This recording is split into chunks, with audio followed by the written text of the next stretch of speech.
Thumbnail ఏదో ఫన్నీగా పెట్టిన అనుకోకండి, దాని గురించి కంప్లీట్ గా ఆ సీన్ ఎక్స్ప్లెయిన్ చేస్తాను. దాంతో పాటు ఎంటైర్ మాన్స్టర్వర్స్ లోని ఈ ఫిల్మ్ అనేది లోయెస్ట్ బడ్జెట్ తో తీసిన ఫిల్మ్ అంటే మీరు నమ్ముతారా? అవును, 2014 లో వచ్చిన గాడ్జిల్లా 1 కన్నా ఈ బడ్జెట్ తక్కువ. మాన్స్టర్వర్స్ లో బిగ్ ఈవెంట్ ని ఇంత తక్కువ బడ్జెట్ లో ఎలా తీశారు? దాంతో పాటు ఈ ఫిల్మ్ బ్రేక్ ఈవెన్ పాయింట్ ఎంత, అసలు ఎండింగ్ సీన్ కి అర్థం ఏంటి, మాన్స్టర్వర్స్ ఆగిపోతుందా, అప్కమింగ్ గా ఫిల్మ్స్ వస్తాయా రావా, వస్తే ఎన్ని ఫిల్మ్స్ వస్తాయి, ఈ ఫిల్మ్ డే 1 బాక్స్ ఆఫీస్ ఎంత కలెక్ట్ చేసింది, ఇలాంటి డీటెయిల్స్ అన్ని కూడా కంప్లీట్ గా మీకు క్లారిటీ వచ్చేలా చేస్తాను. సో కొద్దిగా రిలాక్స్డ్ గా ఎక్కడైనా కూర్చొని ప్రశాంతంగా వీడియోని చూడండి, మీకు క్లారిటీగా అర్థమవుద్ది.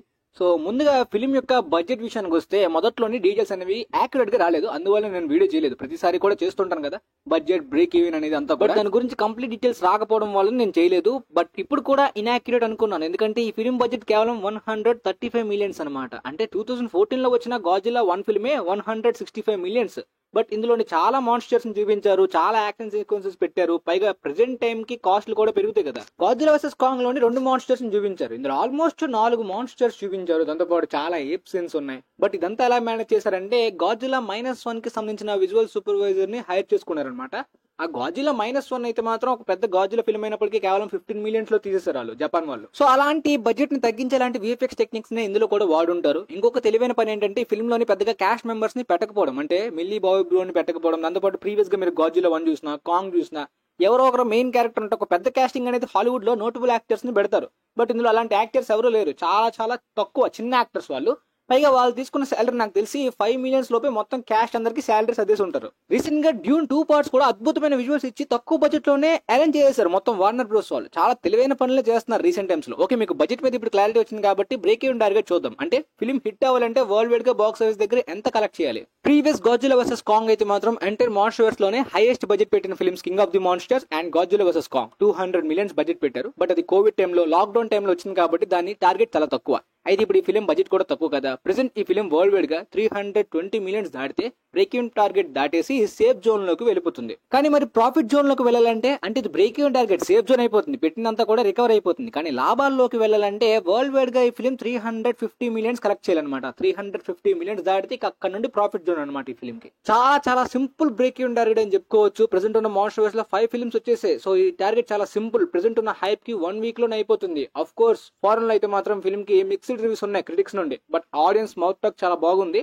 ఆడియన్స్ మౌత్ టాక్ ఒకవేళ మిక్స్డ్ నెగిటివ్ ఉన్నా కూడా చాలా సింపుల్ టార్గెట్ ఇది. అంటే ఒకవేళ కంప్లీట్ యునానిమస్ నెగిటివ్ టాక్ వచ్చినా కూడా బాక్స్ ఆఫీస్ దగ్గర హిట్ అయిపోయే ఛాన్స్ ఉండేలాంటి safe budget, safe break even target. ఇప్పుడు ఈ ఫిల్మ్ డే 1 ఎంత కలెక్ట్ చేస్తుందో చూద్దాం. అంటే యాక్చువల్ గా హాలీవుడ్ ఫిల్మ్స్ అనేవి ఓపెనింగ్ వీకెండే పర్ఫెక్ట్ గా ట్రాక్ అవుతాయి. బట్ ఈ ఫిల్మ్ డే 1 ఎంత కలెక్ట్ చేసింది, దాంతోపాటు మన ఇండియాలో అయితే మాత్రం నేను గెస్ట్ చేసినట్టే అదిరిపోయే రెస్పాన్స్ అనమాట. అంటే ఇండియాలోని 100 కోట్ల నెట్ కొట్టే పొటెన్షియల్ ఈ ఫిల్మ్ కొందని చెప్తే కొంతమంది నమ్మలేదు. Previous Godzilla versus Kong range hype ఇండియాలో కనిపించట్లేదు బ్రో, బుకింగ్స్ లేవు బ్రో, స్క్రీన్స్ లేవు బ్రో అన్నారు. బట్ డే 1 క్లియర్ కట్ గా కనిపించేసింది. రీసెంట్ గా హాలీవుడ్ ఫిల్మ్స్ నుండి ఇండియాలోని 100 కోట్ల నెట్ కొట్టిన ఫిల్మ్స్ లోని Oppenheimer, mission impossible dead reckoning and fast 10 ఆ ఫిల్మ్స్ యొక్క డే 1 రికార్డ్ ని Godzilla x Kong the new empire ఇండియాలోని డే 1 బీట్ చేసింది. మళ్ళీ మీరు కన్ఫ్యూజ్ అవ్వకండి, నేను మొన్న షార్ట్ పెట్టాను కదా అడ్వాన్స్ బుకింగ్స్ లో ఉన్నాయని చెప్పి, అది హాలీవుడ్ బాక్స్ ఆఫీస్ లోని. నేను చెప్పింది ఆ అడ్వాన్స్డ్ బుకింగ్స్ అనేవి నార్త్ అమెరికాలోని, ఇండియాలోని కాదు, ఆ ఫారెన్ లోని.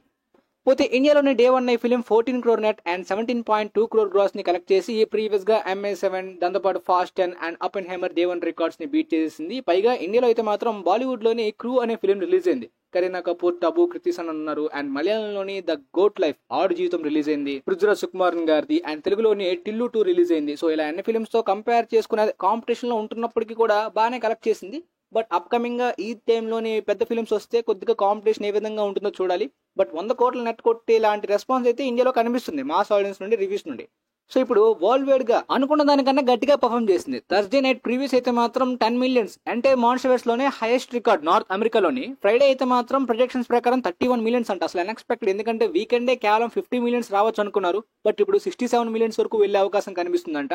అండ్ ఇంటర్నేషనల్ నుండి అయితే మాత్రం ఆల్రెడీ రిలీజ్ అయ్యి, ఇంటర్నేషనల్ లో ముందుగా రిలీజ్ అయ్యి డే బై డే 15 మిలియన్స్ అలా కలెక్ట్ చేసుకుంటుంది. బట్ ఫ్రైడే అయితే మాత్రం 29 మిలియన్స్ వరకు ఇంటర్నేషనల్ గా పెరిగింది, ఎందుకంటే వరల్డ్ వైడ్ గా చాలా కంట్రీస్ లో కూడా రిలీజ్ అయింది కదా. సో ఓన్లీ డే 1 ఫ్రైడే చూసుకుంటే 60 మిలియన్స్ కలెక్ట్ చేసింది. ఓపెనింగ్ వీకెండ్ ప్రొజెక్షన్స్ 160 నుండి 180 మిలియన్స్ వరకు వెళ్లే అవకాశం కనిపిస్తుంది. అంటే almost Dune 2 range opening weekend world wide గా చూసే అవకాశం ఉందని అంటున్నారు. అది కూడా మిక్స్డ్ రివ్యూస్ తోటి. యాక్చువల్ గా స్టార్టింగ్ ప్రొజెక్షన్స్ అయితే 130 నుండి 140 మిలియన్స్ అనుకున్నారు, బట్ ఇప్పుడు 30-40 మిలియన్స్ పెరిగింది ప్రొజెక్షన్స్.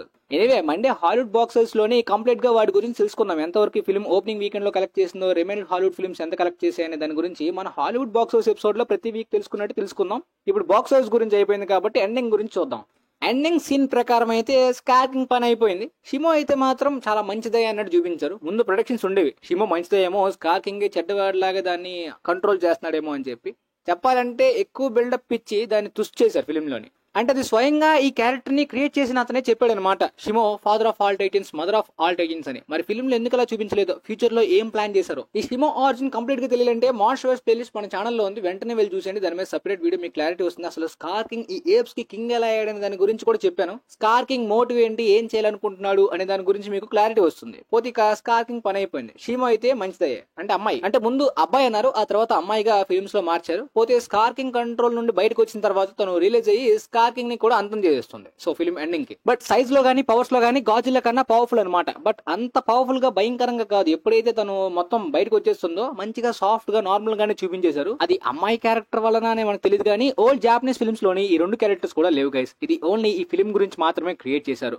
బట్ ఈ రెండు క్యారెక్టర్స్ కూడా గాజిల్లాకి మరీ అంత పెద్ద టెరిఫైయింగ్ అపోనెంట్స్ లా కాకుండా నార్మల్ గానే చూపించారు ఫిల్మ్ లోని. ఎందుకంటే ఓల్డ్ జాపనీస్ ఫిల్మ్స్ లోని పవర్ఫుల్ అపోనెంట్స్ ఎదుర్కొంటుంది గాజిల్లా. సో ఈ రెండు క్యారెక్టర్స్ ని ఆ లెవెల్లో అంతకన్నా ఎక్కువ అన్నట్టు ఊహించుకున్నారు, క్రియేట్ చేశారు కదా సొంతంగాని. బట్ ఆ లెవెల్లో కాదు. షిమో వల్ల ఫ్యూచర్ లో కూడా ఎలాంటి థ్రెట్ ఉండదు, ఎందుకంటే ఇప్పుడు కాంగ్ కి వైఫ్ అయ్యే అవకాశం ఉంది. అంత మాట అన్నాను ఏంటని షాక్ అవ్వకండి, ఎందుకంటే కాంగ్ ఎప్పటి నుండో తోడు గురించి ఎవరు లేరని చెప్పి వెతుకుతూ ఉంటుంది. దాంతో పాటు ఇప్పుడు షిమోని ఫాదర్ క్యారెక్టర్ నుండి మదర్, అంటే ఒక మేల్ నుండి ఫీమేల్ గా మార్చారు. దాంతో పాటు స్కార్కింగ్ బానిసత్వంలో ఉన్న ఏప్ ఆర్మీ కూడా కాంగ్ సొంతమైంది. దాంతో ఫ్యూచర్ లో ఎలాంటి ప్రాబ్లం, హలో ఎర్త్ మొత్తాన్ని రూల్ చేయడం కాదు, సర్ఫేస్ వరల్డ్ కి ఎలాంటి ప్రాబ్లం వచ్చినా తన ఏప్ ఆర్మీ వస్తుంది, షిమోని కూడా తీసుకొస్తాడు కాంగ్. మరి మా గాజిల్లా పరిస్థితి ఏంటి? ఇటలీలోని రోమ్ లో అలా పడుకోవడమేనా అని అనుకోకండి. గాజిల్లా అయితే మాత్రం ఏదైనా ప్రమాదం వస్తేనే లెగుస్తాడు. అందుకనే మోత్రా లాంటి ఎలై, అంటే కనెక్షన్ ఉంది మోత్రా తోటి గాజిల్లాకి. బట్ ఎప్పుడు నిరంతరం పడుకునే ఉంటాడు, ఏదైనా థ్రెట్ వస్తేనే లెగుస్తాడు. మాన్స్టర్స్ లో అప్కమింగ్ గా చాలా ఫిల్మ్స్ ఉన్నాయి గైస్, ఇంకా చాలా పార్ట్స్ ఉంటాయి అండ్ ప్రీక్వెల్స్ ఉంటాయి. టైటన్స్ ఎగ్జిస్టెన్స్ గురించి ప్రస్తుతానికి అయితే మాత్రం ఈ ఫిల్మ్ బాక్స్ ఆఫీస్ దగ్గర హిట్ అవగానే ఆడమ్ విన్గార్డ్ మరొక గాజిల్లా అండ్ కాంగ్ ఫిల్మ్ తీయబోతున్నారు, థర్డ్ పార్ట్ ట్రయల్జీలోని. ఇది ఆయన ప్లాన్ అనమాట. మాన్స్టర్స్ లోని Kong Godzilla king of the monsters ending కి పోస్ట్ క్రెడిట్ సీన్స్ ఉంటాయి. బట్ గాజిల్లా వర్సెస్ కాంగ్ కి ఆయన పెట్టలేదు. ఈ ఫిల్మ్ కి కూడా ఆయన కావాలనే పోస్ట్ క్రెడిట్ సీన్స్ పెట్టలేదంట. మాన్స్టర్స్ లో అప్కమింగ్ గా ఏ టైప్ ఆఫ్ ఫిల్మ్స్ రావచ్చు అనే దాని గురించి సపరేట్ గా ఇంకొక వీడియో చేస్తానంటే ఏ ఫిల్మ్స్ రావచ్చు అని చెప్పి. యాక్చువల్ గా సన్ ఆఫ్ కాంగ్ రావాలి. ఇప్పుడు సుకో లాంటి ఒక దత్తపుత్రుడిని కూడా కాంగ్ ఇచ్చారు. వీళ్ళిద్దరు బాండింగ్ కూడా ఫిల్మ్ లో బాగుంది. సో ఫ్యూచర్ లోని ఒక పెద్ద థ్రెట్ వస్తే ఇప్పుడు షిమోతో పాటు ఈ కాంగ్ తోటి ఏప్ ఆర్మీతో పాటు సుకో కూడా పెద్ద మరొక కాంగ్ అయ్యే అవకాశం ఉంది. మరొక డౌట్, అసలు ఏప్ ఆర్మీలోని లేడీస్ ఎందుకు లేరని చెప్పి. అసలు ఈ ఏప్ ఆర్మీ ఏ విధంగా అంతరించిపోయారు, స్కార్కింగ్ వాళ్ళని ఏ విధంగా తీసుకెళ్లాడనే దాని గురించి మాన్స్టర్స్ మైథాలజీ థియరీస్ మీద, కాంగ్ ఆరిజిన్ మీద, కామిక్స్ మీద ఒక వీడియో చేశాను. మాన్స్టర్స్ ప్లేలిస్ట్ లోనే ఉంటుంది, చూస్తే మీకు కొంత క్లారిటీ వస్తుంది. సో వాళ్ళందరినీ బానిసలుగా తీసుకెళ్లాడు స్కార్కింగ్. మేబీ ఫీమేల్ ఏప్స్ పనికిరావు అని చెప్పి చంపేసి ఉండొచ్చు. లేదంటే ఇప్పటి వరకు మనకి మాన్స్టర్స్ లో రివీల్ చేయని ట్విస్ట్ లో ఒక్కొక్కటి సర్ప్రైజ్ గా చూపిస్తున్నారు. హలో ఎర్త్ గురించి, మోనార్క్ లోని యాక్సెస్ మండి రిలింగ్ గురించి, ఈ గాజిల్లాక్స్ కాంగ్ ద న్యూ ఎంపైర్ లోని ఈ పెద్ద స్కెల్టన్, అంటే మనకి తెలియని ఏన్షియంట్ హిస్టరీ ఇంకా చాలా ఉంది. అదంతా కూడా మెల్లిగా రివీల్ చేయొచ్చని. సో ఫిల్మ్ క్లైమాక్స్ ప్రకారం అయితే మీకు అర్థమైంది అనుకుంటా. స్టోరీ అక్కడితో ఎండ్ అవ్వట్లేదు. కాంగ్ కి మొత్తం అంతా దొరికేసింది. ఇక దాంతో పాటు అప్కమింగ్ ఫ్యూచర్ లోని వీళ్ళందరి క్యారెక్టర్స్ కూడా కంటిన్యూ అవుతాయి. అండ్ థర్డ్ పార్ట్ అయితే మాత్రం ఆయన ప్లాన్ చేస్తున్నాడు. సో మీకు అనిపించచ్చు గాజిల్లా కాంగ్ సంబంధించి ఎక్కువ ఫిల్మ్స్ చూపించేస్తున్నారు, మాన్స్టర్స్ త్వరలోనే ఎండ్ అయిపోవచ్చు అంటే లేదు. మనం చూడని చాప్టర్స్ ఫిల్మ్స్, జాపనీస్ ఫిల్మ్స్ నుండి స్టఫ్ ఇంకా చాలా యూజ్ చేసుకోవాలి వీళ్ళు. అది యూజ్ చేసుకోవట్లేదు మాన్స్టర్స్ ఇంకా. అండ్ ఈ టైటన్స్ అన్ని కూడా గాడ్స్ లా చూపించారు. ఎర్త్స్ ఒకప్పుడు రూల్ చేసేవి, ఇప్పుడు హ్యూమన్స్ వచ్చేసారని చెప్పి. సో ఆ విధంగా అంటే జాపనీస్ ఫిల్మ్స్ కన్నా అడ్వాన్స్డ్ గా మార్చారు కాబట్టి ఆ ప్రీక్వెల్స్ కూడా తీసే అవకాశం చాలా ఉంది. సింపుల్ గా చెప్పాలంటే బాక్స్ ఆఫీస్ దగ్గర హిట్ అవుతున్న కొద్దీ మాన్స్టర్స్ లో ఫిల్మ్స్ వస్తూనే ఉంటాయి. And Godzilla x Kong the new empire లోని హలో ఎర్త్ గురించి, ఈవీ పీపుల్స్ గురించి ఇలా చాలా అన్ఆన్సర్డ్ క్వశ్చన్స్ చూపించారు కదా. దాని మీద వీడియో తర్వాత మాట్లాడుకుందాం. అప్కమింగ్ ఏ ఫిల్మ్స్ రావచ్చు అనే దాని గురించి, ఆ ప్రాజెక్ట్స్ నేమ్స్ తో సహా డిస్కస్ చేద్దాం. మీకైతే ఎండింగ్ అప్కమింగ్ ఏ ఫిల్మ్ రావచ్చు, box office, budget, breaking point, day 1 ప్రతిదీ కూడా కంప్లీట్ గా అర్థమైంది అనుకుంటున్నాను.